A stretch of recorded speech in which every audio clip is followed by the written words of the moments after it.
Assalamualaikum warahmatullahi wabarakatuh. Oke, video kali ini saya buat untuk melakukan review sekaligus penjelasan tentang materi terakhir kita, yaitu tentang package controller dan juga package control dan juga operator.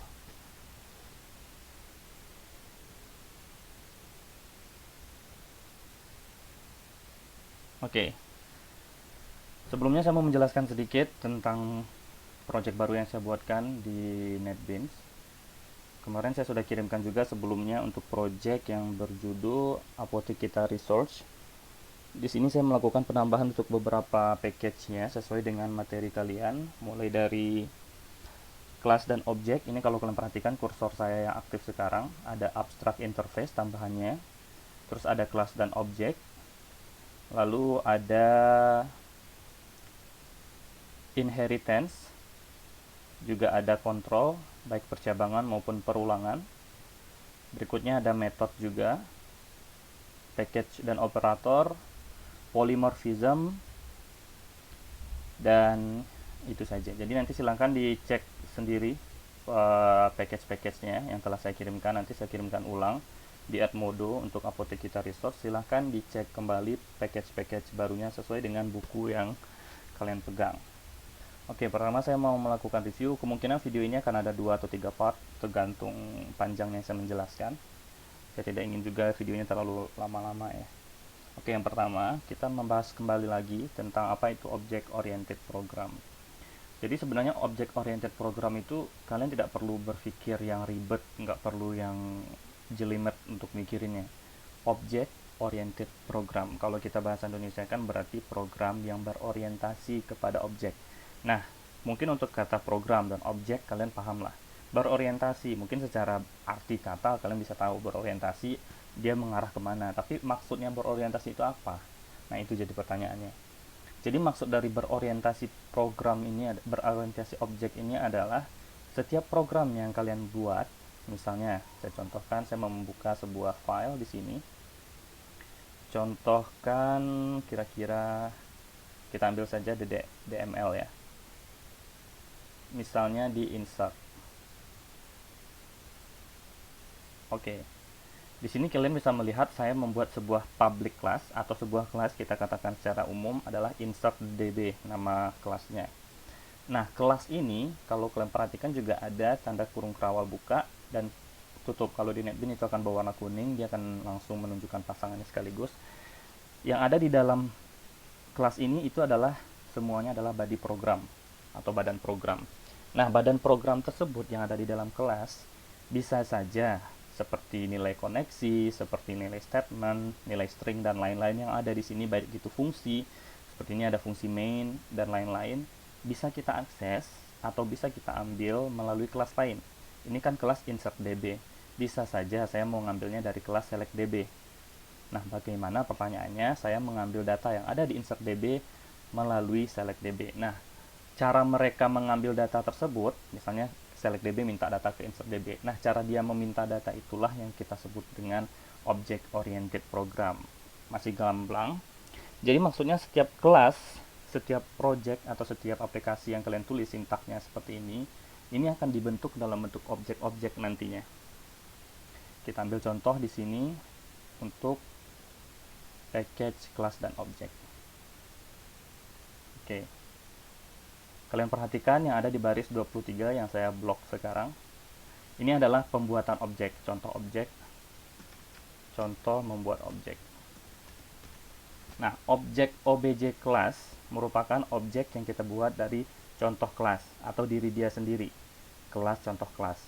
Jadi, apapun yang pengen saya ambil di dalam contoh kelas, apa saja yang ada di dalam contoh kelas ini, kita cek di kurung kerawal buka pasangannya. Berarti yang ada di antara kurung kerawal ini saya bisa akses atau saya bisa ambil dengan menggunakan objek ini, obj underscore class. Untuk obj underscore class ini kalian bebas, mau kalian ganti namanya jadi obj saja atau huruf a, b, bebas. Oke, itu semacam penamaan variabel saja. Hanya saja sekarang statusnya variabel objek, beda dengan nama, id, alamat, dan kelas. Ini merupakan variabel tipe data ya. Ini variabel string, ini variabel ID, atau atribut juga disebut namanya. Jadi jangan bingung variabel pas saya bilang, nah variabel ini Pak, atribut mana? Bingung, jangan. Biasakan dari sekarang dengan istilah-istilah program, karena kalian udah semester 2, ya nggak mungkin nanti kalian di semester 4 mau membahas lagi yang mana variabel dan atribut atau semacamnya. Ya, skip. Oke, kita kembali lagi. Jadi apapun yang ada di antara kurung kerawal ini bisa saya akses hanya dengan sebuah objek. Objek itu objek yang mana? Objek dari kelas tersebut, kelas yang pengen saya akses tersebut. Kelas yang saya pengen akses adalah contoh kelas. Berarti saya bikin objek contoh kelas. Nama objek yang saya bikin sama dengan new contoh kelas. Jadi dengan obj kelas, saya bisa memanggil fungsi contohnya. Saya ambil fungsi getID. Obj kelas dot getID. Untuk membuktikan bahwa getID yang dimaksud oleh si objek kelas ini adalah getID yang ada di contoh kelas, kalian bisa pencet atau tekan tahan tombol kontrol di keyboard laptop kalian, terus arahkan kursor ke getID. Itu getID-nya akan menjadi warna biru dan ada garis underscore-nya. Tinggal diklik, dia akan langsung mengarah ke fungsi yang kalian maksud. Seperti itu. Nah, untuk berkomunikasi seperti ini kan kita menggunakan objek. That's why kita panggil object oriented program, karena program antar kelas satu dengan kelas yang lainnya mereka akan berkomunikasi dengan memanfaatkan objek tadi itu.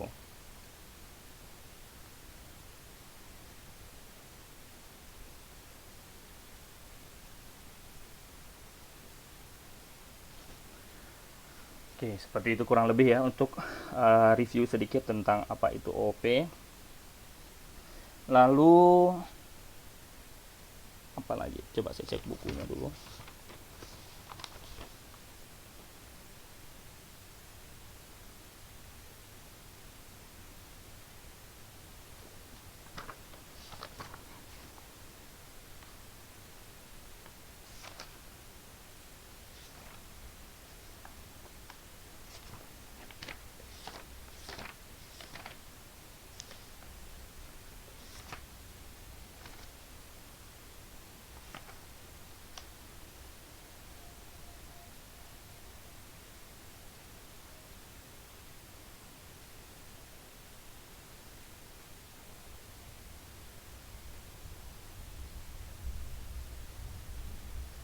Oke, saya rasa itu saja untuk yang pengenalan OOP. Mungkin yang perlu kalian pahami juga antara bedanya antara enkapsulasi dan juga abstraksi. Kalau enkapsulasi itu yang kalian lakukan untuk menyembunyikan data, namanya aja encapsulate. Encapsulate itu bahasa Indonesianya kapsul atau kalian bungkus bahasa Indonesianya kayak gitu. Nah, pembungkusan tersebut kalian bisa menggunakan protected, private, dan juga public atau juga void, juga bebas, friendly, macam-macam. Itu penyembunyian data-data atau atribut-atribut atau segala komponen yang ada di dalam kelas. Berbeda dengan abstraksi. Nah, kalau abstraksi sendiri, kita menggambarkan suatu keadaan dalam dunia nyata, kita gambarkan dalam bentuk yang lebih general. Misalnya saya sebagai pengajar, kalian sebagai mahasiswa, terus siapa lagi? Mas Joni misalnya sebagai bagian akademik SAA, macam-macam. Kita semua kita bisa generalkan, kita abstraksi menjadi satu nama yang utuh, misalnya manusia, seperti itu. Jadi kalian bisa melakukan abstraksi seperti hal itu. Jadi jangan terbalik. Beda lagi dengan abstrak kelas ya. Abstrak kelas itu salah satu contoh abstraksi gitu. Nah, untuk pewarisan dan polymorphism itu juga sebenarnya dibilang berbeda juga tidak, dibilang sama juga enggak gitu. Kalau pewarisan jelas namanya aja mewarisi. Kita ambilkan saja analoginya ke dalam kehidupan sehari-hari. Misalnya orang tua kalian nanti mewariskan ke kalian harta-harta mereka ketika mereka sudah tiada, misalnya rumah, mobil, ya harta benda semuanya pewarisan. Jadi semua hak-hak yang ada di orang tua bisa diwarisi ke anak. Nah, orang tua dan anak yang kita bahas di sini bukan orang tua dan anak pada arti sesungguhnya, tapi kelas yang mana yang sebagai kelas orang tua atau parent class dan kelas anak atau child class. Oke. Nah, yang diwarisi itu apa saja? Kita ambil saja contoh, misalnya contoh kelas ini. Kelas contoh kelas. Nah, di kelas contoh kelas ini dia memiliki atribut nama, ID, alamat, kelas, SPP, up, macam-macam ya, uang pangkal maksudnya up ini. Nah, untuk atribut-atribut dan fungsi-fungsi yang ada di kelas ini diwariskan ke kelas anaknya nanti. Nah, di kelas anaknya tersebut bisa mengambil. Jadi walaupun di kelas anak tersebut tidak ada atribut nama, ID, bla bla bla, dia bisa ambil karena ini punya orang tuanya ada gitu loh. Itu yang namanya pewarisan. Sedangkan polymorphism, poly itu kan artinya banyak, morphi itu bentuk, jadi banyak bentuk.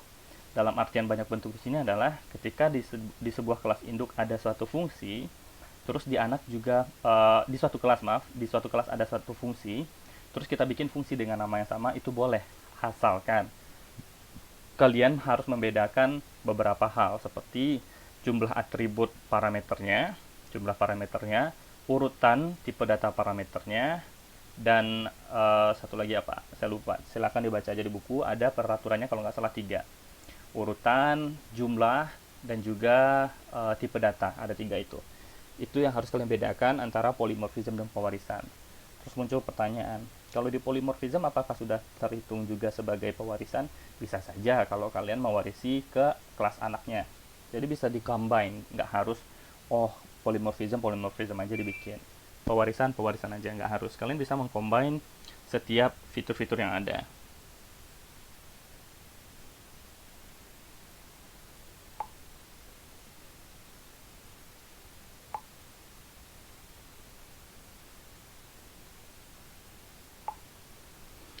Oke, sebentar saya balas chat dulu.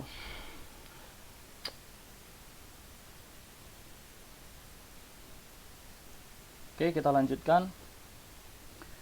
Itu untuk yang pengenalan awal tentang OOP. Berikutnya kita masuk ke kelas dan objek. Kelas. Kita ambil contoh kelas kalian sendiri, misalnya 2 TIPS 1. 2 TIPS 1 itu adalah kelasnya. Pertanyaannya objeknya siapa? Objeknya ya diri kalian masing-masing. Tapi agar lebih gampang kalian memahaminya, saya ambil contoh objeknya adalah ketua kelas kalian, misalnya Abid. Kenapa Abid ini jadi objeknya? Jadi ketika kelas lain, kita katakan kelas 4 TIPS 1 misalnya, ingin berbicara dengan atau ingin mengetahui informasi tentang kelas 2 TIPS 1, baik itu jumlah siswa cewek berapa, siswa cowoknya berapa, terus yang paling berprestasi siapa misalnya. Nah, 4 TIPS 1 agar bisa mengetahui hal tersebut tidak bisa semena-mena langsung masuk kelas kalian kayak, siapa di sini ini, hitung ini. Nggak bisa dong. Dia harus mengontak si Abid biar nanti Abid yang memberikan informasi tersebut. Nah, si OBJ underscore kelas ini kita ibaratkan sebagai Abid misalnya. Jadi nanti si Abid akan ngambil, oh nama yang paling berprestasi dicari di kelasnya dia. Oh jumlah cewek dicari. Oh jumlah cowok dicari sama si Abid. Nanti melalui objek si Abid ini dikomunikasikan ke kelas si 4 TPS 1 tadi tersebut. Itulah yang dimaksud dengan sebuah kelas berorientasi objek juga. Dan dalam sebuah program aplikasi, misalnya contoh kelas.java, hanya boleh ada satu public class. Jadi di sini kan udah ada public class, contoh kelas. Kita bisa membuat kelas lebih dari satu. Saya contohkan bikin di sini kelas 2. Boleh-boleh saja tidak error. Hanya saja ketika saya jadikan juga public si kelas 2, dia akan error. Karena apa? Karena hanya boleh ada satu buah kelas yang bertipe public. Selebihnya kalian cukup bikin kelas. Nggak usah pakai kata public. Tujuannya untuk apa? Tujuannya nanti untuk penerapan yang namanya inheritance atau pewarisan, salah satu contohnya. Oke, berikutnya objek. Objek juga tadi sudah dijelaskan. Objek itu semacam kalian ekstraksi. Jadi melalui satu objek ini kita bisa mengakses apapun yang ada di kelas tersebut. Di sini saya bikin obj underscore class, saya bisa ngambil nama, ID, alamat kelas, bla bla bla bla, fungsi get ID, fungsi set ID, semacamnya. Seperti itulah kurang lebih fungsi objek. Jadi objek itu kita bayangkan sebagai kalau di kelas kalian ketua kelasnya atau yang akan melakukan komunikasi dengan kelas lain gitu. Next, kita masuk ke metode. Sudah berapa menit ini videonya? 14 menit. Oke, kita masuk ke metode dulu. Habis itu kita masuk ke video sesi 2. Kita buka package method. Oke, di sini ada asesor dan mutator. Mungkin kalian bingung, apa itu asesor mutator, Pak? Gitu. Asesor mutator itu sama juga dengan namanya metode get atau metode set. Asesor, akses, dapat gitu kan. Jadi kayak mengakses, mendapatkan. Nah, makanya di asesor, namanya asesor kayak gitu ya. Asesor tersebut adalah metode get atau getter bahasa lainnya. Sedangkan mutator itu kan mutasi, mengubah. Berarti kita mengatur. Bahasa Inggris lainnya adalah set. Itulah disebut dengan namanya metode mutator atau setter. Jadi ketika kalian ada bertemu metode-metode atau fungsi-fungsi, metode dan fungsi sama ya. Oke, kalau kalian bertemu dengan get, set, itu bisa dipastikan itu adalah fungsi atau metode asesor dan mutator. Cara membuatnya gampang, kalian boleh pertama, coba saya bikin contoh aja, new class. Coba. Oke.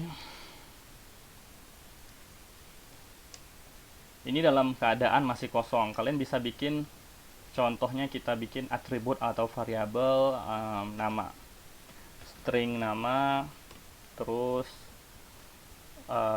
double gaji misalnya. Nah, cara pertama kalian bisa bikin hanya langsung dengan mengetikkan, kalau kalian bisa ingat ya, kayak public string set nama, public string get nama, public void set nama. Kalian bisa bikin seperti itu, atau cara lebih cepatnya kalian cukup pencet di keyboardnya Alt, tombol Alt, ditahan, terus pencet insert. Nanti akan muncul beberapa metode yang bisa kalian bikin secara otomatis atau generate secara otomatis. Ada constructor. Constructor ini adalah satu fungsi khusus di sebuah kelas yang nama fungsi tersebut sama dengan nama kelas tersebut.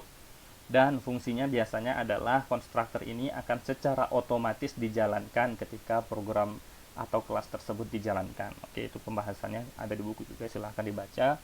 Nah, ini setter getter, kalian bisa bikin satu-satu. Ternyata kalian cuma butuh getter, pilih getter. Hanya butuh setter, pilih setter. Tapi kalau kalian butuh dua-duanya, ada getter, setter. Tinggal di enter. Kalian tinggal centang variabel mana yang mau kalian jadikan setter getter. Kebetulan di sini kita ada nama dan gaji. Saya anggap kita pengen dua-duanya. Terus kita generate. Bedanya kalau kalian generate biasa, akan muncul public seperti ini. Akses specifier-nya itu langsung public. Tapi ketika kalian pilihnya di encapsulate, kita centang, terus ada encapsulate field, kalian centang, dia akan berubah menjadi untuk private. Di sini kalian perhatikan. Jadi apa bedanya antara private, si tipe data lagi, si akses specifier-nya private dan juga public. Ketika kalian, bentar, kita unduh lagi. Ketika kalian hanya membuatnya seperti ini akan dianggap sebagai public atau void. Ketika dianggap sebagai public atau void, ketika saya pengen mengambil nilai coba-coba ini, misalnya nilai nama, kita anggap di sini ada Toma. Kita isikan gajinya 10 juta, double ya. Oke, kita anggap di sini punya data nama Toma dengan gaji. Lalu saya pengen ngambil data Toma dan gaji ini melalui kelas akses mutator. Kita coba bikin kelas lain lagi.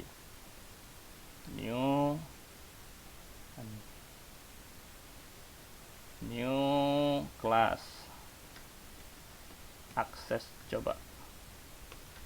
Ini coba-coba aja ya. Nanti ini saya hapus. Silahkan kalian bikin versi kalian karena itu terkait dengan tugas kalian nantinya. Apa saja tugas kalian udah saya bikinkan di notepad di sini. Nih. Oke, tugas kalian nantinya adalah bikin piramida, nanti saya jelaskan. Pilihan opsi game, polymorphism, inheritance, bed abstract, and interface. Nanti penjelasannya ada. Oke, kita lanjutkan. Di akses coba ini saya pengen mengambil nilai nama dan juga oke, ada yang bertanya, itu ngapain Pak Pon tadi barusan? Untuk bikin cepatnya, kalian bisa bikin public main functionnya tadi itu atau fungsi main secara cepat di NetBeans. Cukup tulis pub control space, tombol kontrol ditahan terus pencet space atau spasi, akan muncul langsung enter kayak gitu ya. Jadi kebagusnya di NetBeans ini kalian nggak perlu juga sebenarnya untuk beberapa keyword, kalian nggak perlu ketik manually, kalian bisa pakai shortcut dengan mencet control space. Jadi misalnya untuk sistem out print line, kalau yang lain kan sistem out gitu kan, that's taking a long time. Cukup bikin shout huruf kecil semua, control space, enter, selesai. Jadi biasakan untuk itu tips untuk cepat ngoding ya. Oke, kita lanjutkan. Saya pengen mengakses nilai nama si Toma tadi dan gajinya tadi di kelas coba-coba melalui kelas lain. Kelas lainnya adalah akses coba. Syaratnya tadi ketika saya pengen berkomunikasi dengan kelas lain adalah saya harus membuat sebuah objek. Objek yang mana? Objek dari kelas lain tersebut. Oke, saya bikin objeknya. Kelas lain tersebut adalah coba-coba. Saya bikin obj sama dengan new coba-coba. Oke. Kita coba tampilkan nama tambah obj dot. Oke, kalian perhatikan di sini bisa. Oke, saya ulangi lagi ya. Untuk menampilkannya, saya beri tanda tambah ini untuk sebagai conjunction-nya ya. Conjunction di bahasa pemrograman. Kalau di bahasa Inggris kan kita bisa pakai to, bisa pakai that dan semacamnya. Bahasa Indonesia yang mana bla bla bla. Di sini kita pakai tanda tambah, atau di bahasa pemrograman lain juga ada dot. Di sini juga kadang kita pakai dot. Plus kita panggil dengan objek tadi. Kita bayangkan coba-coba ini adalah kelas 4 IPS 2. Ketua kelasnya kan si Baihaki. Nah, si Baihaki tersebut saya ganti namanya di sini obj misalnya. Nah, dari si Baihaki saya pengen tahu nama anak kelasnya. Berarti saya minta oi Baihaki obj dot apa yang pengen saya cari tahu. Kebetulan dicoba-coba cuma ada nama atau gaji. Berarti saya hanya punya opsi si dotnya ini untuk nama atau gaji. Kalau kalian perhatikan gaji warnanya hijau, nama pun warna hijau. Artinya apa? Ketika warnanya hijau itu berarti dia adalah public. Jadi ketika saya enter tidak akan ada error. Ketika saya jalankan shift F6,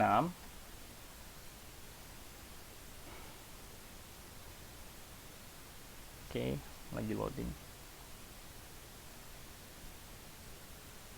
Oke, kalian perhatikan di sini akan muncul nama Toma. Oke, itu contoh pertama. Contoh kedua, kita ubah si double gaji menjadi private. Harusnya bisa dong. Kalau coba kita hilangkan dulu private-nya. Oke, kita tampilkan juga gaji di sini. Ctrl V. Gaji obj plus obj dot gaji. Kita jalankan lagi.